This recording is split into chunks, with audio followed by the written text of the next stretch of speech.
Assalamualaikum warahmatullahi wabarakatuh. Bertemu lagi di channel Aryadin. Kali ini saya akan membagikan soal dan pembahasan kompetensi teknis P3K Guru bagian 3. Lebih dominannya pada kuis kali ini yaitu tentang teori belajar. Untuk Anda yang menonton video ini barangkali ingin mengerjakan kuisnya, link kuis ada di deskripsi video ini. Sebelum pembahasan, jangan lupa yang baru mampir, jangan lupa untuk subscribe dan tekan loncengnya untuk mengetahui update-update soal maupun materi tentang P3K Guru maupun tentang CPNS. Mari kita lanjutkan ke pembahasan. Soal yang pertama, pengembangan kurikulum harus memiliki keajekan konsep antara kompetensi dasar, indikator materi pembelajaran, kegiatan pembelajaran, sumber belajar, serta teknik dan instrumen penilaian. Pernyataan tersebut merupakan prinsip pengembangan kurikulum. A. Ketercukupan, B. Konsistensi, yang C. Keilmian, yang D. Relevansi. Ini jawabannya adalah yang B, yaitu konsistensi. Pembahasannya, adanya hubungan yang konsisten, yaitu ajek taat asas antara kompetensi dasar, indikator materi pembelajaran, kegiatan pembelajaran, sumber belajar, serta teknik dan instrumen penilaian. Dengan prinsip konsistensi ini, pemilihan materi pembelajaran, penetapan strategi, dan pendekatan dalam kegiatan pembelajaran, penggunaan sumber dan media pembelajaran, serta penetapan teknik dan penyusunan instrumen penilaian semata-mata diarahkan pada pencapaian kompetensi dasar dalam rangka pencapaian standar kompetensi. Jadi jawabannya adalah yang B, yaitu konsistensi. Soal nomor 2, dalam perkembangan intelektual ada beberapa tahapan menurut PHC. Jika seorang anak berpikir masih bersifat egosentris, mempunyai kesulitan menerima pandangan orang lain, dari karakteristik tersebut seorang anak masuk dalam tahapan A. Praoperasional, B. Operasional konkret, C. Operasional formal, yang D. Sensori motor. Pembahasannya, ini jawabannya adalah yang A, yaitu praoperasional. Ini karakteristik pada tahap praoperasional ini yang pertama terdiri atas subtahap fungsi simbolis, ini berumur 2-4 tahun, dan subtahap pemikiran intuitif 4-7 tahun. Jadi praoperasional ini usianya di antara 2 sampai dengan 7 tahun. Belajar menggunakan bahasa dan menggambarkan objek dengan imajinasi dan kata-kata, ini karakteristik pada tahap praoperasional. Yang ketiga, berpikir masih bersifat egosentris, mempunyai kesulitan menerima pandangan orang lain. Yang keempat, mengklasifikasikan objek menurut tanda, misalnya mengelompokkan semua balok merah tanpa memperhatikan bentuknya, atau semua balok persegi tanpa memperhatikan warnanya.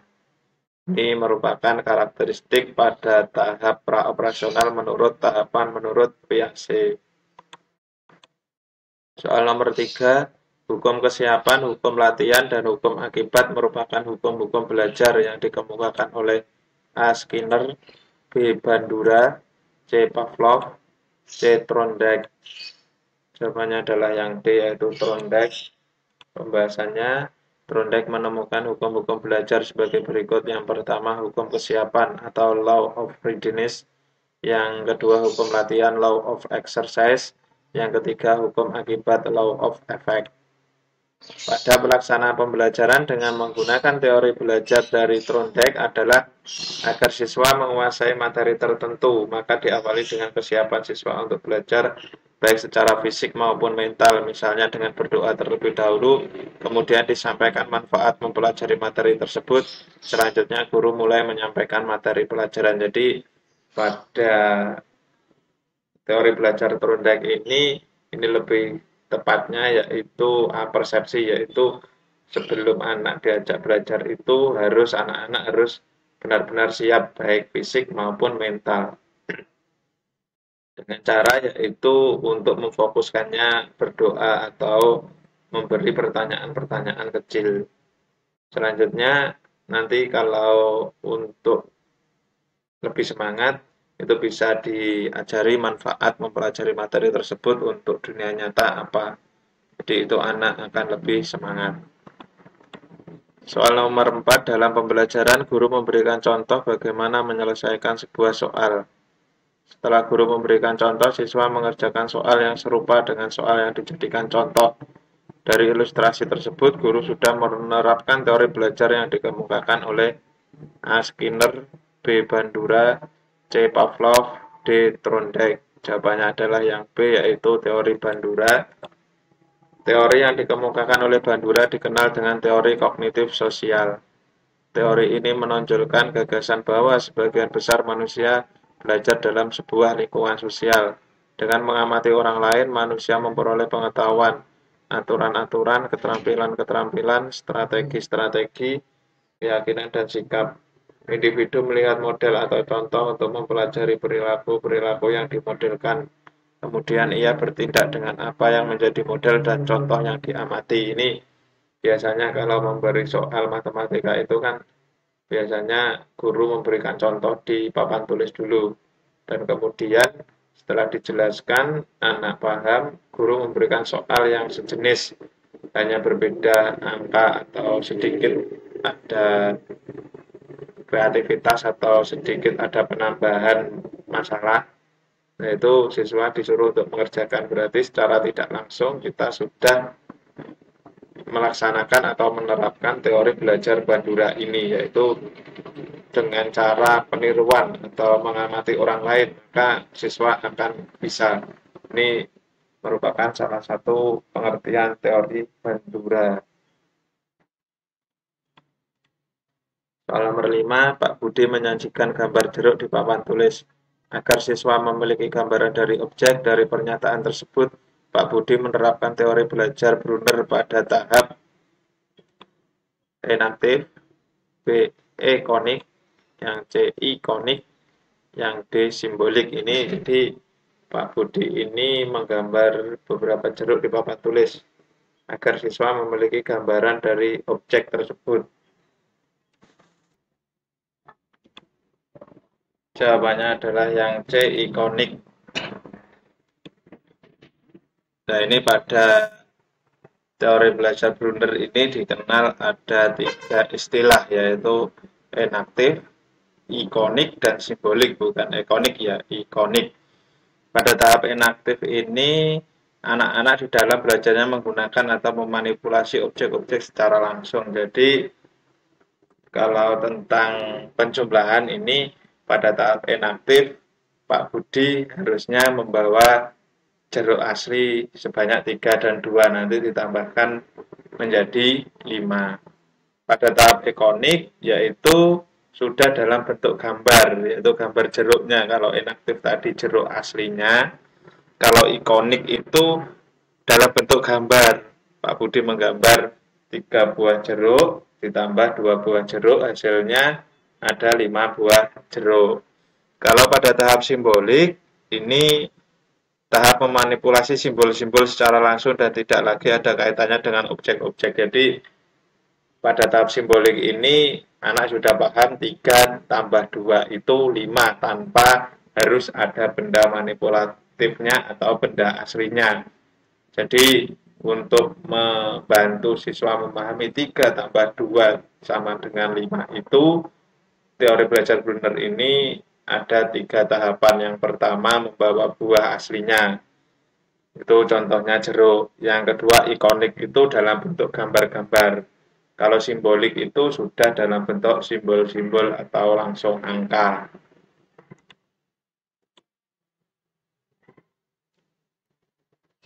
Soal nomor 6, teori belajar yang membagi 6 tahap beruntun dalam belajar matematika, yaitu permainan bebas, permainan menggunakan aturan, permainan mencari kesamaan sifat, permainan dengan representasi, permainan dengan simbolisasi, dan terakhir formalisasi, merupakan teori belajar A. Brunner, B. Van Hill, C. Ausubel, D. Deans. Jawabannya adalah yang D, yaitu Deans. Dean adalah seorang matematikawan yang tertarik kepada cara mengajarkan matematika kepada anak-anak. Teorinya didasarkan atas teori perkembangan intelektual dari BAC. Dean mengembangkan teorinya agar matematika menjadi lebih menarik dan lebih mudah dipelajari. Seperti halnya dengan Brunner, Dean berpendapat bahwa setiap konsep atau prinsip matematika dapat dimengerti secara sempurna hanya jika pertama-tama disajikan kepada siswa dalam bentuk-bentuk konkret. Konsep-konsep matematika dipelajari menurut tahap-tahap bertingkat seperti halnya dengan tahap periode perkembangan intelektual biasa. Jadi seperti ini, ada tahap-tahapnya. Tapi kalau yang Brunner tadi ada 3 tahap, yang Dean ini ada 6 tahap. Tetapi khusus untuk formalisasi ini mungkin tidak bisa digunakan pada siswa SD, yaitu pada tahap siswa SMP. Jadi dalam bentuk permainan-permainan nanti siswa menjadi lebih paham, ada tahapannya. Soal nomor 7, teori belajar yang digunakan untuk mempelajari geometri merupakan teori belajar yang dikemukakan oleh A. Brunner, B. Van Hill, C. Ausubel, yang D. Deans. Jawabannya adalah yang B, yaitu Van Hill. Tahapan-tahapan belajar geometri menurut Van Hill ada 5 tahapan, yaitu tahap pengenalan bentuk suatu bangun geometri, yang kedua analisis sifat-sifat dari bangun geometri, pengurutan bangun-bangun geometri yang satu dengan yang lainnya saling berhubungan, deduksi, dan yang terakhir akurasi atau rigor. Jadi ini kalau yang pembelajaran geometri itu yang terkenal adalah teori belajar Van Hill.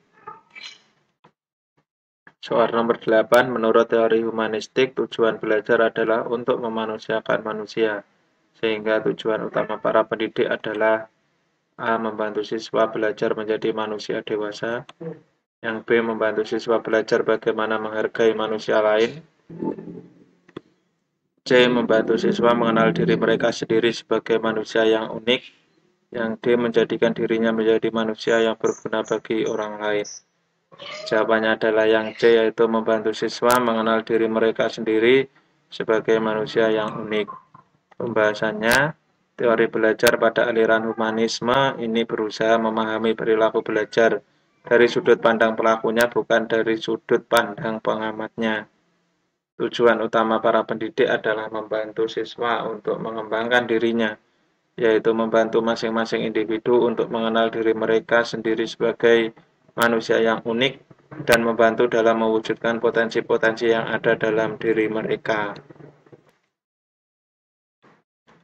Soal nomor 9, ciri utama pembelajaran berdasarkan konstruktivisme diantaranya adalah A. Fokus pada perkembangan dan kemampuan kognitif siswa, yang B. Peran guru sebagai pengajar lebih dominan dalam proses pembelajaran, yang C. Terjadinya perpindahan ilmu pengetahuan dari guru kepada murid, yang D. Pembelajaran berlangsung konstekstual dan mengutamakan proses.